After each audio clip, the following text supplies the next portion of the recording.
Okay, our third video here on marriage.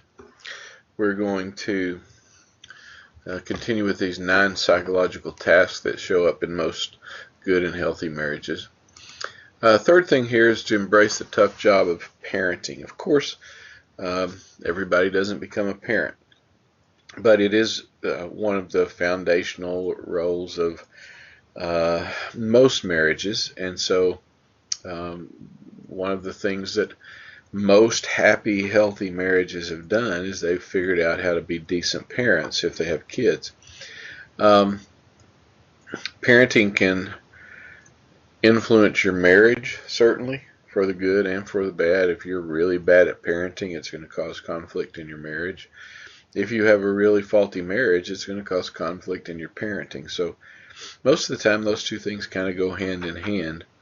And if you're good at one, you have a better chance at being good at the other one. And most people who have good, healthy, happy marriages are able to do that. Fourth thing, confront and manage the inevitable crises of life. One of my favorite films of all time was Ordinary People from back in, I don't know if it was the 70s or the 80s. It's been a long time.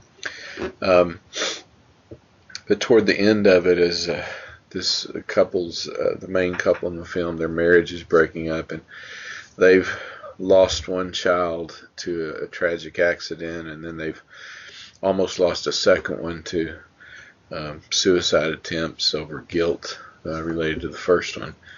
And as they're kind of leaving each other,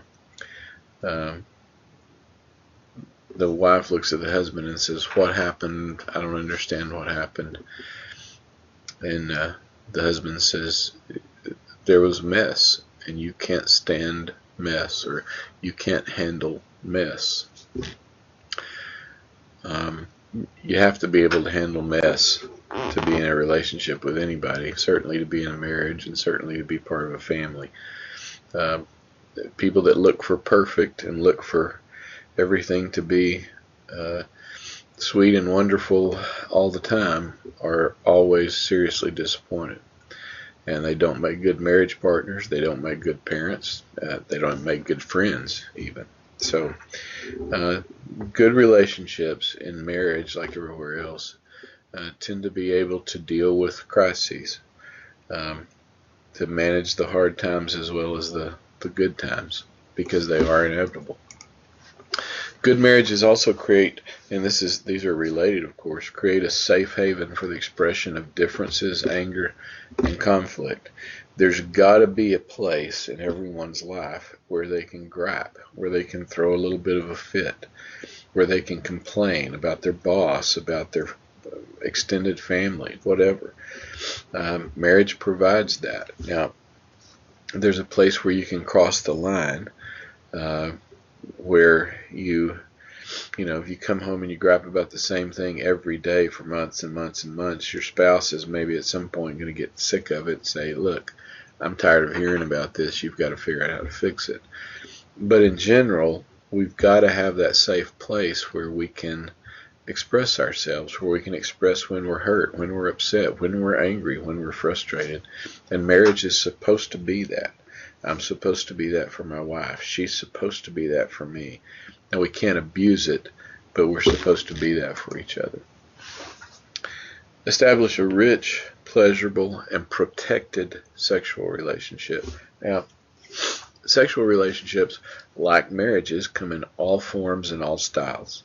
There's not one right way to develop a good sexual relationship. There are some principles, again, that you can probably apply, but there's no perfect right way. The right way, I usually tell couples, the right way to have a sexual relationship is whatever is right for the two of you. As long as you both agree to it, nobody gets hurt, and you don't involve anybody else, then the right way to do it is whatever works for the two of you. The last part of that statement is really important, though, of course, and that is a protected relationship. That means you can't casually cruise through life and expect that your sexual relationship within your marriage will stay healthy and safe. You have to make it protected. You have to watch what you do and where you go and who you're with and what you look at. You have to be careful. You have to put up safeguards. You have to make rules for yourselves. Healthy, happy marriages do that. You have to use laughter and humor to keep your perspective and to avoid getting bored. Um, you have to have shared interests and shared friends. Sometimes couples, some of you may have been in this spot before, sometimes couples say the hardest thing in the world is finding good couple friends. I know that in our marriage, my wife and I have had that same struggle sometimes. For the last 15 or 20 years, we've had some really good friends, but particularly when we were younger, it was really difficult sometimes to find good friends that she liked and I liked. And so that's an important thing, and sometimes it's tough. We also need shared interests. That doesn't mean we have to do everything together. When Lori and I were young, one of the things we would do when we had no money and no resources is we'd go to junk stores and antique stores and walk around. And I don't mean fancy antique stores. I mean the junky kind. And we'd go somewhere where we could spend $3 or $4 and find a little thing that we would, put on a shelf in our living room. And that was fun because we both liked that. We both liked looking at junky old stuff. In the last 2 or 3 years, she decided she wanted to learn to play golf. So we've been playing golf together. That's a thing we can do, hopefully, for the rest of our lives together. But we haven't always done that. So you don't have to share everything. But as your relationship moves and grows and changes, you do have to have some things that are shared interests that you can do that are fun for you to do together.